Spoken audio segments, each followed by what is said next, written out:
అంశాలలో అయినా కూడా మీ ప్రాధాన్యత మీకు సముచితమైన స్థానాన్ని కల్పించే బాధ్యత పార్టీ పరంగా ప్రభుత్వ పరంగా తీసుకుంటామని మిత్రులందరికీ తెలియజేయడం జరుగుతుంది.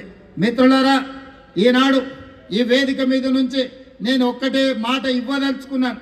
ఏ విషయాలున్నా నిస్సంకోచంగా ప్రభుత్వం దగ్గరికి రండి. ప్రభుత్వానికి మీరు చెప్పండి. మీరు అడిగిన సమస్యల్ని 100% పరిష్కరించే చిత్తశుద్ధి బాధ్యతతో ఈ ప్రభుత్వం తీసుకుంటుంది. ఇక్కడ భారతీయ జనతా పార్టీకి సంబంధించిన పెద్దలు మిత్రులు యాదవ సంఘాల నాయకులు ఉన్నారు. వాళ్ళందరికీ తెలుసు 1985 నుంచి వైఎంసీఏ దగ్గర జరుగుతున్న సదర్ 40 ఏళ్ల ప్రతి సదర్లో ఆనాడు అక్కడ వైఎంసీఏ దగ్గర పాల్గొనేది. ఈనాడు తెలంగాణ రాష్ట్ర ముఖ్యమంత్రిగా యాదవ సదర్లో ఈ సమ్మేళనంలో పాల్గొని మీకు మాకున్న సంబంధం, మీ పట్ల మాకున్న ప్రత్యేకమైన అభిమానాన్ని ఈ రకంగా మేము వ్యక్తం చేస్తున్నాం. కార్యక్రమం ప్రభుత్వ ఉద్యోగ నియామక పత్రాలు అందించాల్సిన అవసరం ఉన్న నిర్వాహక సోదరులందరూ కూడా విజ్ఞప్తి చేస్తూ మీ అందరి దగ్గర సెలవు తీసుకుంటున్నా. ధన్యవాదాలు మిత్రులారా.